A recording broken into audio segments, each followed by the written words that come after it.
Hello and welcome back. Susan Zummo here, intuitive and originator of soul patterning harmonics. Well, we are fully into June. We are heading into the second half of June, and how exciting is that? The theme of freedom continues. We will continue to feel the urge to be free, to exert our freedoms, and to feel empowered by them. And as we continue to move forward with a sense of confidence and freedom, the tides will turn.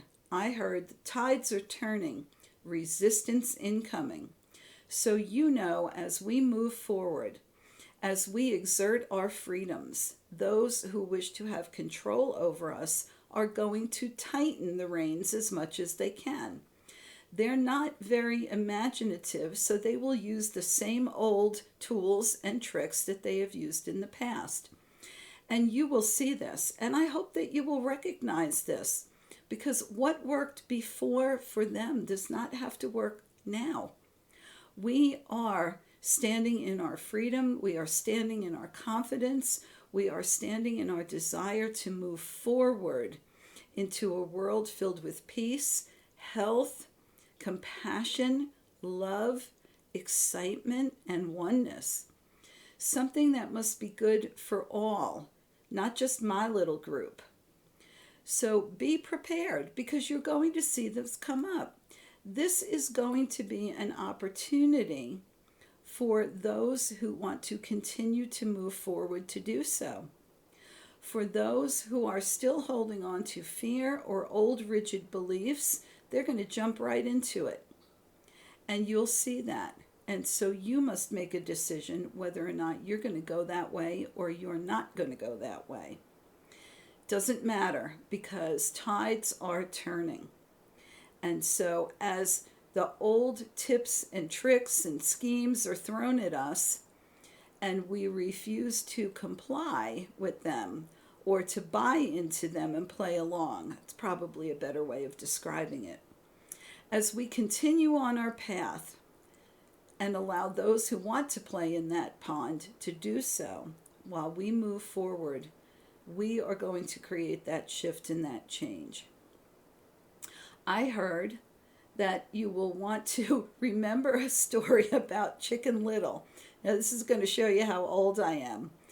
There was a book when I was in grade school, a story about Chicken Little, who ran around the yard screaming, "The sky is falling, the sky is falling." Well, Chicken Little saw something and misinterpreted it and got everybody worked up into a frenzy. And everybody in the yard, the farmyard, was running around screaming and yelling that the world was doomed, the sky is falling, they were all going to die. You're going to see that in the outer world. And so I was reminded of this childhood story so that when I see these events taking place, I can remind myself that's just Chicken Little. It's not real. And I can move forward. They said portals are opening, but portals work both ways. So as the portals are opening, portals to the cosmos, portals within ourselves to make connections, we must remember that as those portals open, we have the ability to move outward and make connections. We have the ability to allow energy to pour in through those portals and to support our shifts, our goals, and our desires. They said it would be wise of us to make good use of those open portals. So for those of us who want to expand ourselves out into the cosmos, out into the universe, for those of us who want to go within through those portals within us and connect to God, higher source, those portals are opening. And I have a feeling a lot of those portals are going to open within us when we do that activation, that light code activation on the 22nd. So we have opportunities to make good use of portals. Portals will be opening all over the world and within us in many different places. Of course, we know that the heart is our greatest portal and is always available to us as a vehicle to connect within, to go inward and upward. You're going to see portals opening in the throat, in the third eye. There will be portals opening that you will be able to step into and connect with Earth. Excuse me. These portals will allow us to move our consciousness into places that we may want to connect with and explore. So also remember that portals work the other way as well. And so energy pouring in from galactic center will come in. Cosmic energy from astrological configurations will be pouring in. And you may have a personal portal open in the cosmos for you to connect with your own galactic heritage, if you choose. So we can see that all of this happening in the month of June will help us to recalibrate our energy. And that was another word that I heard. Recalibrate your energy. Get very comfortable with going inward, and holding your own energy. This is going to be important for us as we move into the hotter months of July and August. And I mean hot figuratively. For some of us, literally, but mostly figuratively. There's going to be chaotic change taking place in the outer world. And we do not want to get swept up in that chaos. We want to hold firm within ourselves and know what we know and act on what we know. We are not here to be buffeted willy-nilly all over the place by chaotic events that are created to do that very thing, throw us off center and have us reeling all over the place. They said to me, things are not what they seem.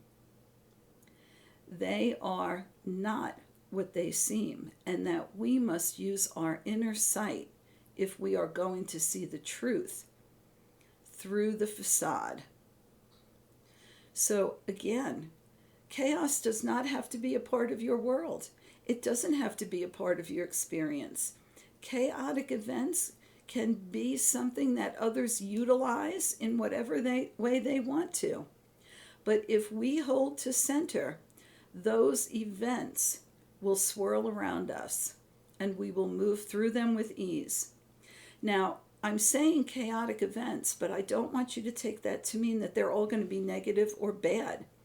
Things can happen quickly and cause chaos, even if they are positive and moving us in a good direction. So the feeling I got was, don't panic. Anchor yourself, right? Hold on. Stay focused. Stay the course. There's no need to get swept up in being over enthusiastic or over fearful and anxious, right? So this is going to be good advice for us as we go forward. They said, if you use the calm time that you have, and there will be a period of calmness, if you use the calm time that you have to practice anchoring, to practice sending your energy down into the earth, just like someone who's steering a ship in a storm, right? They plant their feet and they center themselves so that they are steady and they can guide the ship. And that's the image that they gave me for us. Plant yourself, go within, connect to your higher source, and then when exciting chaotic events occur, you will be steady.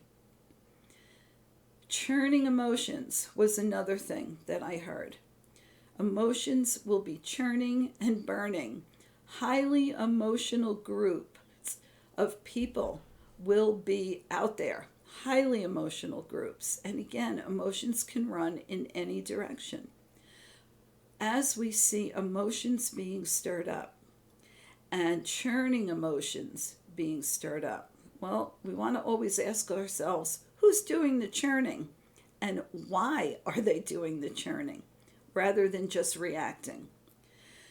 I was reminded that highly emotional groups are easily manipulated.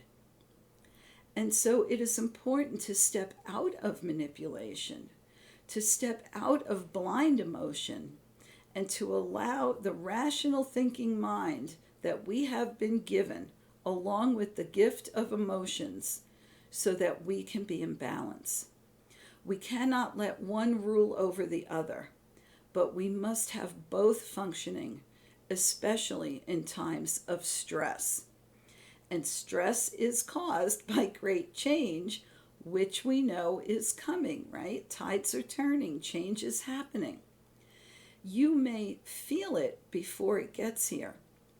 And if you do, and you're feeling that walking around inside a box looking for a way out, do something positive with that energy.